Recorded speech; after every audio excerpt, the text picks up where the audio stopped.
আসসালামু আলাইকুম, সবাইকে স্বাগত জানাই এখনকার সংবাদ বিশ্লেষণে। আজকে অনেক ঘটনা ঘটেছে, আর সেই ঘটনাগুলোর কিছু সারসংক্ষেপ আপনাদের কাছে ভিডিও আকারে প্রকাশ করব, পাশাপাশি কিছু বিশ্লেষণ থাকছে।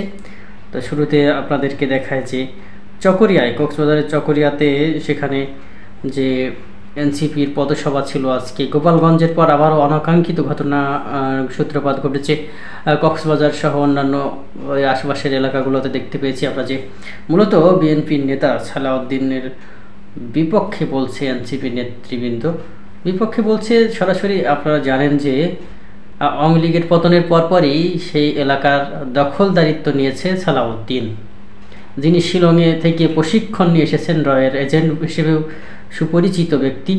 তো বিএনপির খুব গুরুত্বপূর্ণ হাই ভোল্টেজ পদে রয়েছেন, যার মূলত বিএনপিকে কলকাঠি নাড়ছেন, বিভিন্ন রাজনৈতিক নেতৃবৃন্দের বিপক্ষে কথা বলছেন, বিভিন্ন কথাবার্তা সুকৌশলে বলছেন।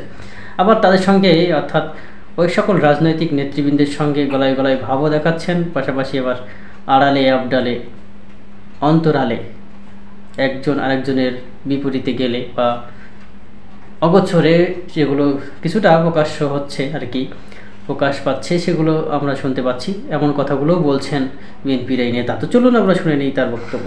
কিছু কিছু ডেভেলপমেন্ট হচ্ছে। কক্সবাজারে একটা অনুষ্ঠান ছিল যে কোনো একটা দলের, তো ওখানে আমাকে কষে গালিগালাজ করেছে, সেটা একটু মানুষের মধ্যে প্রতিক্রিয়া হয়েছে, তারা প্রতিরোধ করতে চেয়েছে। এগুলো কিভাবে সামলাই, উদ্দেশ্য বিভিন্ন রকমের আমরা বুঝতে পারি, কিন্তু এরপরে আমার এলাকা দিয়ে ক্রস করার কথা ছিল, সেখানে কোনো রকমে শান্তিপূর্ণভাবে যাতে ক্রস করা যায় সেই ব্যবস্থা এখানে বসে বসেই করতে হয়েছে।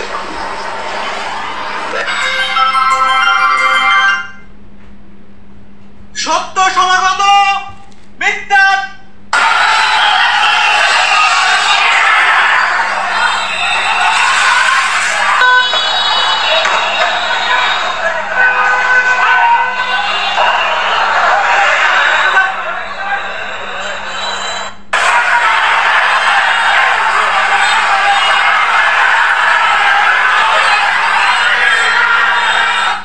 দেখতে পাচ্ছেন চকরিয়া এনসিপির সমাবেশের মঞ্চ ভাঙচুর। গোপালগঞ্জের পর আবার নতুন করে ভাঙচুর শুরু হয়েছে কক্সবাজারের চকরিয়ায়। বিষয়টা আপনারা শুনলেন বক্তব্যে। এবার চলুন আমরা আরেকটি ঘটনা শুনি, যেটা হচ্ছে গোপালগঞ্জে নিহতদের প্রয়োজনে কবর তুলে ময়নাতদন্তের কথা জানিয়েছেন স্বরাষ্ট্র উপদেষ্টা। তিনি এমন কথা জানিয়েছে। অপরদিকে আবু সাইদের মতোই ঘটনা ঘটেছে গোপালগঞ্জে, বলেছে আনিস আলমগীর। কেউ গুলি করেনি, তাহলে কি জেনুক হতে গুলি করেছে? একটি দল সংস্কারের বিরুদ্ধে এমনটি বলছে হাসনাত আবদুল্লাহ, সার্জিস আলম সহ সেখানে উপস্থিত নেতৃবৃন্দ যারা গিয়েছিলেন চকরিয়াতে। মূলত সার্জিস আলম আজকে ছিলেন বাংলাদেশ জামাত ইসলামের বিশাল জনসভায়। তো জামাত ইসলামের সেই সবাই বক্তব্য রেখেছেন। নুরুল হক নুরুল উপস্থিত ছিলেন। শুধুমাত্র বিএনপি ছাড়া অন্যান্য রাজনৈতিক দলগুলো দাওয়াত পেয়েছে এবং তারা তাদের বক্তব্য রেখেছে। আজকের এই ঐতিহাসিক জাতীয় সমাবেশের সম্মানিত সভাপতি জামায়াত ইসলামীর আমির ডাক্তার শফিকুর রহমান, মঞ্চে উপস্থিত অন্যান্য জাতীয় নেতৃবৃন্দ এবং আমার সামনে আগত সারা বাংলাদেশ থেকে জামায়াত ইসলামের নেতা কর্মী ভাই, সবাইকে আমার দল গণ অধিকার পরিষদের পক্ষ থেকে সালাম এবং শুভেচ্ছা জানাচ্ছি। আসসালামু আলাইকুম। প্রিয় বন্ধুগণ, আপনাদের যখন বক্তব্যের সময় আসে সভাপতি ডক্টর শফিকুর রহমানের, তখন তিনি অসুস্থ হয়ে পড়ে যান, আমরা দেখতে পাচ্ছি।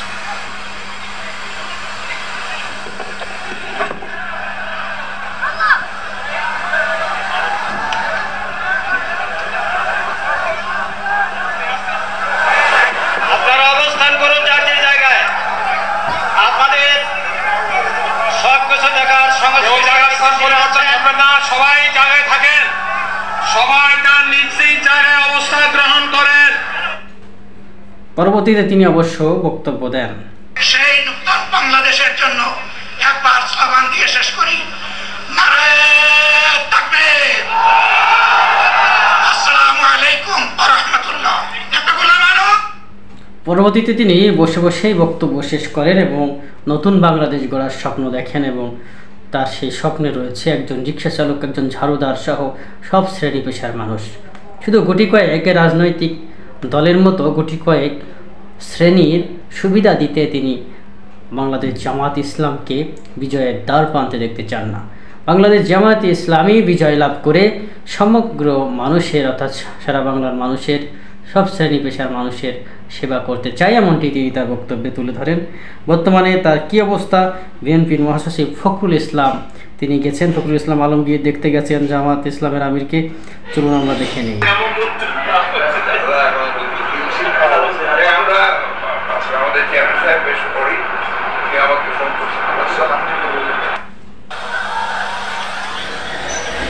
মির্জা ফখরুল ইসলাম তিনি ইতিমধ্যে দেখা করেছেন এবং জানিয়েছেন যে তাদের চেয়ারম্যান সাহেব অর্থাৎ জনাব তারেক রহমান তিনি খুব উদ্বিগ্ন ডক্টর শফিকুর রহমানকে নিয়ে।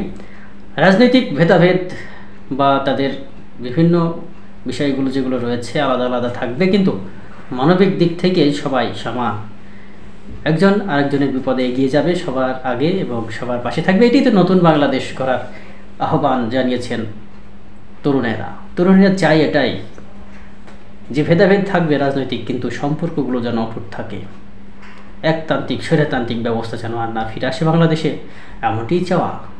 ধন্যবাদ সবাইকে ভিডিওটি উপভোগ করার জন্য।